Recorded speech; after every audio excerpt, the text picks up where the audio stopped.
పటిష్టవంతం చేసేందుకు గాను పళ్ళ తోటలు, పశు సంరక్షణ, చేపల పెంపకం వంటి అనుబంధ వ్యవసాయ కార్యకలాపాలను ప్రోత్సహిస్తున్నాం. రాష్ట్ర పరిశ్రమలు 22.5% మందికి ఉపాధి కల్పిస్తున్నాయి. చైనా +1 వ్యూహాన్ని అవలంబించడం ద్వారా తెలంగాణను ఫార్మాస్యూటికల్స్, బయోటెక్నాలజీ, విద్యుత్ వాహనాలు, పునరుత్పాదక శక్తి రంగాల్లో గ్లోబల్ తయారీ కేంద్రంగా అభివృద్ధి చేయాలనేది మా ప్రభుత్వ లక్ష్యం. పరిశ్రమల కారిడార్లు, ప్రత్యేక ఆర్థిక మండళ్ల అభివృద్ధి మరిన్ని పెట్టుబడులను ఆకర్షించి ఉద్యోగ అవకాశాలను పెంపొందించడానికి తోడ్పడతాయి. తద్వారా ఆర్థిక వ్యవస్థ మరింత స్థిరంగా, వేగంగా అభివృద్ధి చెందుతుంది. రాష్ట్రంలో సేవా రంగం అత్యధిక కొత్త ఉపాధి కల్పించే దిశగా కొనసాగుతుంది. ఇది మొత్తం శ్రామిక రంగంలో 34.8% వాటాను కలిగి ఉంది. హైదరాబాద్ నగరం ఐటీ రంగంలో అగ్రగామిగా, ముఖ్యంగా సాఫ్ట్వేర్ సేవలు, ఫిన్టెక్, లాజిస్టిక్, పర్యాటక వంటి రంగాలలో ఉపాధి వృద్ధికి ప్రధానంగా దోహదపడుతుంది. తెలంగాణలో శ్రామిక శక్తి 68.7% ఉండగా దేశీయ సగటు 64.3% మాత్రమే ఉంది. దీనిలో మహిళల ఉపాధి శాతం 52.7% ఉండగా ఇది దేశ సగటు 45.2% కంటే అధికం. మహిళలు మరియు వెనుకబడిన వర్గాలకు తెలంగాణ ప్రభుత్వం ఉపాధి అవకాశాలు కల్పించడంలో ఎంతగా విజయవంతమైందో ఈ గణాంకాలు తెలియజేస్తున్నాయి. రాష్ట్ర ప్రభుత్వం 16వ ఆర్థిక సంఘానికి సమగ్ర నివేదికను సమర్పించింది. ఇందులో కేంద్ర పన్నుల పంపిణీల్లో రాష్ట్రాలకు న్యాయమైన వాటా కల్పించాలని, అలాగే రుణ స్థిరత్వం, మౌలిక సదుపాయాల అభివృద్ధి మరియు సామాజిక సంక్షేమ కార్యక్రమాలకు మరింత ఆర్థిక సహాయం అందించాలని విజ్ఞప్తి చేసింది. కేంద్ర ప్రభుత్వం విధిస్తున్న సెస్సులు, అదనపు ఛార్జీల వల్ల రాష్ట్రాలకు వస్తున్న ఆదాయం గణనీయంగా తగ్గుతుంది అన్న విషయాన్ని కమిషన్కు వివరించాం. ప్రస్తుతం రాష్ట్రాలకు ఇస్తున్న 41% పన్నుల వాటాను 50%కి పెంచాలని ప్రతిపాదించడం జరిగింది. తెలంగాణతో సహా దక్షిణాది రాష్ట్రాలకు పన్నుల పంపిణీలో తగ్గుతున్న వాటాపై ప్రభుత్వం ఆందోళన వ్యక్తం చేసింది. తెలంగాణ 14వ ఆర్థిక సంఘం ద్వారా 2.437% నిధులు పంపిణీ జరిగితే 15వ ఆర్థిక సంఘం కాలంలో ఇది కేవలం 2.102% తగ్గింది.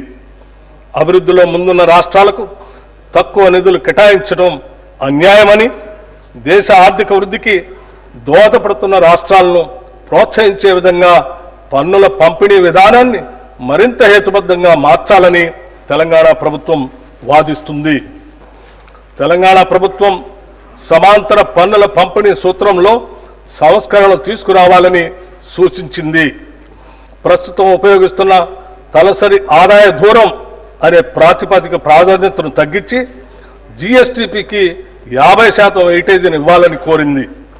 దేశ ఆర్థిక వృద్ధికి గణనీయంగా సహకరిస్తున్న రాష్ట్రాలకు మరింత హేతుబద్ధంగా వనరులు అందించడం ద్వారా దేశ అభివృద్ధిని ప్రోత్సహించాలని ఉద్దేశంతో ఈ సూచన ప్రతిపాదించడమైంది. మన న్యాయమైన వాటాను సాధించడంతో పాటు ఆర్థిక వనరులను సద్వినియోగం చేసుకుని ఆర్థిక వ్యవస్థను బలోపేతం చేయడానికి రాష్ట్ర ప్రభుత్వం కట్టుబడి ఉంది. మేము ప్రవేశపెట్టిన అభయహస్తంలోని ప్రతి అంశం సామాన్య ప్రజల కష్టాలను దృష్టిలో పెట్టుకొని రూపుదిద్దుకున్నవే. ఒక నిరుపేద తన రోజువారీ జీవితంలో ఏ కనీస సదుపాయాలు ఉండాలని కోరుకుంటాడో వాటినన్నిటినీ అభయహస్తంలో భాగంగా చేర్చడం జరిగింది. మహాలక్ష్మి, రైతు భరోసా, గృహజ్యోతి, ఇందిరమ్మ ఇళ్లు, చేయూత కింద పెన్షన్లు పంపిణీ వంటి పలు పథకాలను ప్రభుత్వం ఇప్పటికే సమర్థవంతంగా అమలు చేస్తుంది.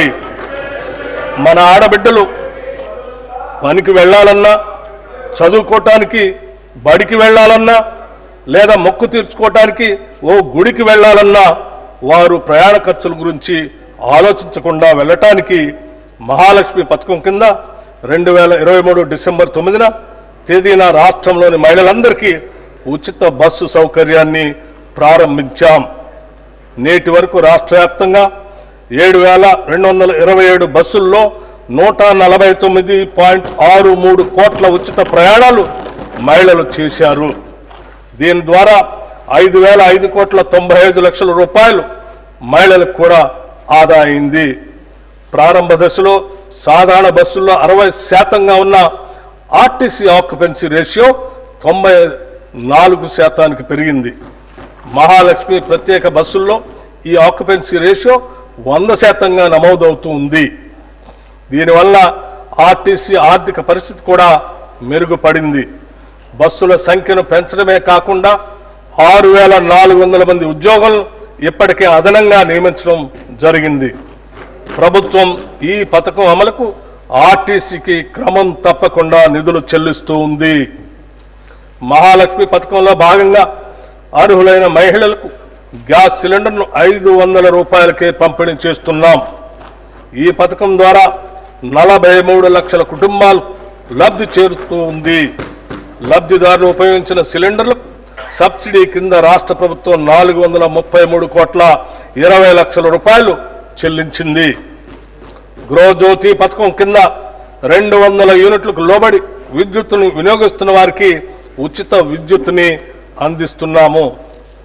ఈ పథకం కింద 50 లక్షల కుటుంబాలు లబ్ధి పొందుతున్నాయి.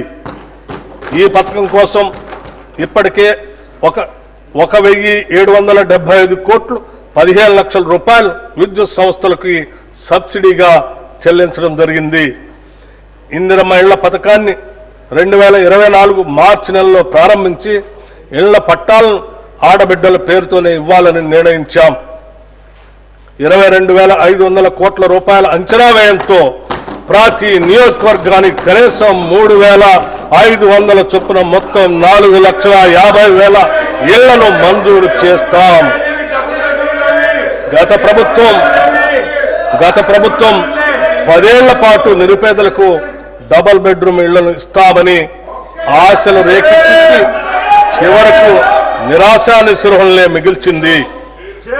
అసంపూర్తిగా నిలిచిపోయిన గృహాల్లో 34,545 నిర్మాణాలకు 305 కోట్ల 3 లక్షల రూపాయల నిధులు కేటాయించి వాటిని అందుబాటులోకి తెస్తున్నాము. అంతేకాకుండా ఔటర్ రింగ్ రోడ్డును ఆనుకుని హైదరాబాద్ నగరం నలువైపులా శాటిలైట్ టౌన్షిప్లు ఏర్పాటు చేసి అల్పాదాయ మరియు మధ్య తరగతి వర్గాలకు అందుబాటులో ఉండే విధంగా గృహ సముదాయాలను నిర్మించే ప్రణాళిక రూపొందిస్తున్నాం. రాష్ట్రంలోని నిరుపేదలకు ఆరోగ్య భద్రత కల్పించే ధ్యేయంతో రూపొందిన రాజీవ్ ఆరోగ్యశ్రీ పథకాన్ని చేతిలో భాగంగా అమలు చేస్తున్నాం. ఈ పథకం కింద ఉచిత వైద్య పరిమితిని 5 లక్షల రూపాయల నుండి 10 లక్షల రూపాయల వరకు పెంచడం వల్ల దారిద్ర్య రేఖకు దిగువనున్న 90.10 లక్షల కుటుంబాలకి లబ్ధి చేకూరింది. వైద్య వ్యయ పరిమితిని పెంచడంతో పాటు ఆరోగ్యశ్రీ పరిధిలోకి వచ్చే 1,375 వైద్య చికిత్సల ధరలను కూడా 20% పెంచాం. అదనంగా 163 రకాల చికిత్సలను ఆరోగ్యశ్రీ పరిధిలోకి తీసుకురావడంతో 1,835 వైద్యపరమైన వివిధ ప్యాకేజీలు పేద ప్రజలకు అందుబాటులోకి వచ్చాయి. పెరుగుతున్న వ్యవసాయ పెట్టుబడి కోసం రైతులు అప్పులు చేయక తప్పనిసరి పరిస్థితి ఏర్పడింది. గతంలో చేసిన అప్పు తీరితేనే రాబోయే పంట కాలానికి కావలసిన పెట్టుబడికి రుణం దొరుకుతుంది. మన రైతన్నలకు ఇచ్చిన మాటకు కట్టుబడి మా ప్రభుత్వం వారిని రుణముక్తులు చేసింది. వారికి 2 లక్షల లోపు రుణాలను మాఫీ చేసింది. ఇప్పటి వరకు 25.35 లక్షల మంది రైతులకు 20,616 కోట్ల 89 లక్షల రూపాయలు రుణమాఫీ